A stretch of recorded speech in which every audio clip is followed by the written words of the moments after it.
नमस्कार। किसी भी चुनाव का नतीजा वो सिर्फ हार जीत का एक ऐलान नहीं होता। नहीं, वो अपने आप में एक पहेली होती है। तो आइए आज हम मेरिट की इसी चुनावी पहेली को सुलझाते हैं। हम ये देखेंगे कि कैसे डेटा, जमीनी हकीकत और समाज के समीकरण ये सब मिलकर शासन का एक ब्लूप्रिंट, एक नक्शा तैयार करते हैं। ये चर्चा किसी पार्टी के पक्ष या विपक्ष में नहीं है, बल्कि ये समझने के लिए है कि एक बेहतर नेतृत्व कैसे उभरता है। चलिए, सबसे पहले मेरठ की मिट्टी को महसूस करते हैं। ये सिर्फ नक्शे पर एक शहर नहीं है, ये एक धड़कता हुआ जीता जागता शहरी रणक्षेत्र है। यहाँ की गलियों में आपको सपने भी मिलेंगे और निराशा भी। बाजारों में उम्मीदें पलती हैं, तो चौराहों पर पहचान और विकास को लेकर तीखी बहस होती है। तो समझिए, जो पार्टी यहाँ की नब्ज पकड़ लेती है, वो असल में शहरी भारत का दिल जीत लेती है। तो इस सफर में हम 6 पड़ावों से गुजरेंगे। शुरुआत करेंगे मेरठ के राजनीतिक माहौल से, फिर आंकड़ों की गहराई में उतरेंगे। हम ये समझेंगे कि जो नतीजे आए वो क्यों आए, और फिर शासन के एक ब्लूप्रिंट और 90 दिन के एक्शन प्लान पर भी नजर डालेंगे। और हाँ, आखिर में हम राजनीति से आगे की सोच पर बात करेंगे। तो चलिए शुरू करते हैं पहले हिस्से से, मेरठ एक राजनीतिक कसौटी। देखिए, यहाँ असली राजनीति नारों में नहीं, सड़कों पर दिखती है। ये टूटी सड़कों पर पनपते गुस्से की कहानी है, नौकरी ढूंढते युवाओं की बेचैनी की कहानी है, और अपनी पहचान बचाने की कोशिश करते समुदायों की कहानी है। यही है यहाँ की चुनावी जमीन। देखिए, मेरठ कोई आम सीट नहीं है।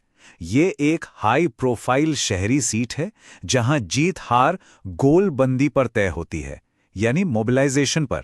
यहां का जो ऊंचा वोटिंग परसेंटेज है ना, वो सिर्फ एक आंकड़ा नहीं है, वो इस बात का सबूत है कि हर एक वोट के लिए जमीन पर कितनी जबरदस्त जंग चल रही है।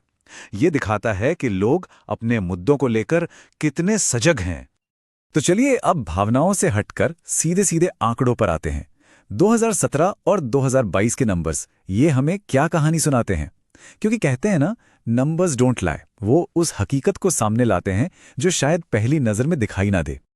जरा इस नंबर को देखिए, 64.55%। ये 2022 में मेरठ का वोटर टर्नआउट था। किसी भी शहरी सीट के लिहाज से ये एक बहुत बड़ा नंबर है। ये सिर्फ 1% नहीं है, ये राजनीतिक उबाल का थर्मामीटर है। ये साफ साफ कह रहा है कि यहां हर एक वोट के लिए घमासान मचा हुआ था। अब अगर 2022 के वोट शेयर पर नजर डालें तो तस्वीर बिल्कुल साफ हो जाती है। समाजवादी पार्टी को मिले करीब 53% वोट और बीजेपी को लगभग 40%। जीत का अंतर तो बड़ा था, लेकिन असली कहानी इस लगभग 40% के आंकड़े में छिपी है। हार के बावजूद बीजेपी का वोट बैंक एक चट्टान की तरह मजबूती से खड़ा रहा। ये उनका वो पक्का आधार है जो उन्हें हर चुनाव में एक मजबूत दावेदार बनाए रखता है। ठीक है, तो अब समझते हैं मेरठ की सामाजिक बुनावट को, जहां से सारा चुनावी गणित असल में शुरू होता है। यहां करीब 36% मुस्लिम आबादी है, 18% अनुसूचित जाति और बाकी के करीब 35% में दूसरी जातियों का मिश्रण है। जीत का जो फॉर्मूला है वो इन्हीं समूहों के गठबंधनों में छिपा है। और जब हम इन समुदायों की बात करते हैं तो ये याद रखना बहुत जरूरी है कि हर नागरिक की अपनी गरिमा है।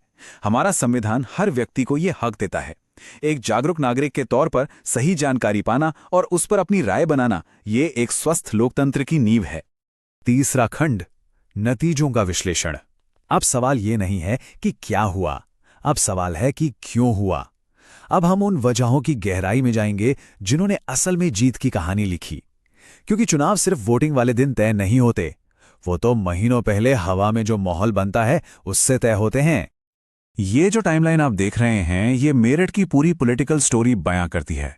2002-2012 यहां बीजेपी जीती, लेकिन 2017 में मानो एक सियासी भूचाल आ गया। सपा के वोट शेयर में 18 से 21% का एक जबरदस्त उछाल आया, जिसने चुनावी नक्शा ही बदल कर रख दिया।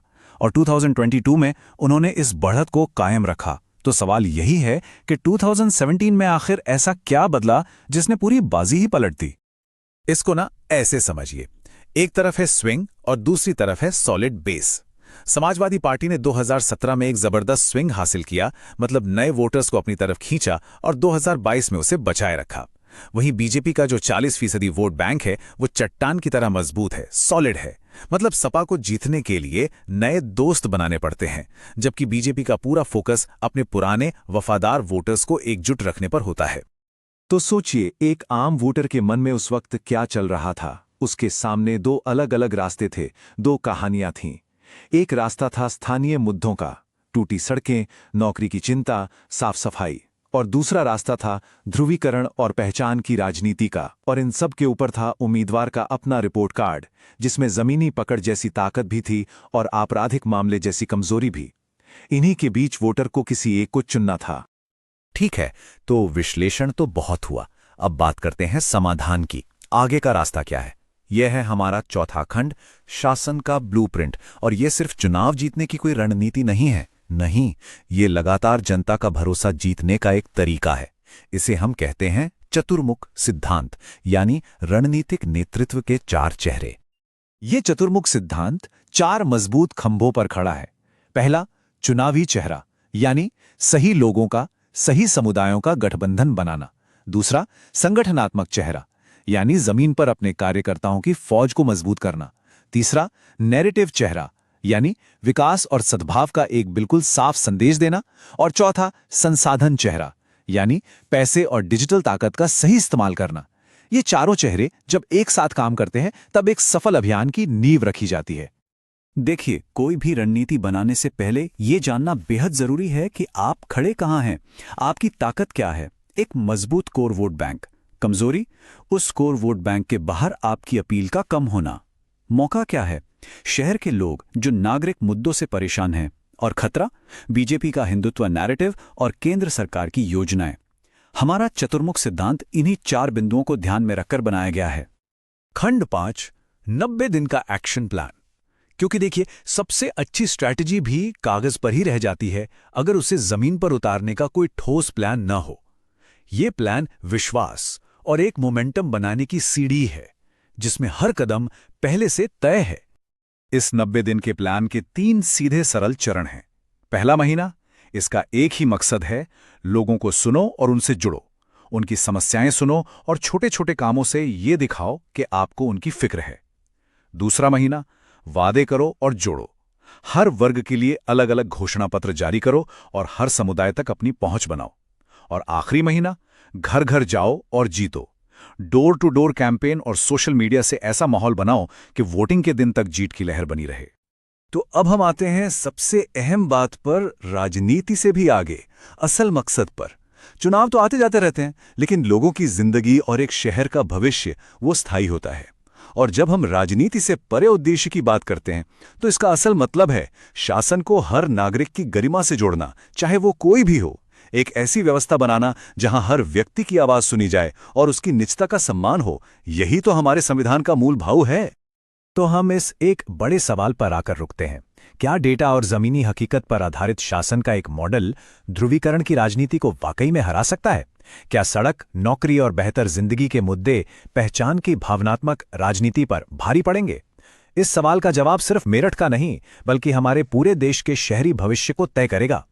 अगर आप एक जन केंद्रित नेता बनना चाहते हैं और अपने निर्वाचन क्षेत्र का उत्थान करना चाहते हैं, तो blueprintstrategies.ai से mgr@blueprintstrategies.ai पर संपर्क करें या 08042041602 पर कॉल करें। Purpose beyond politics.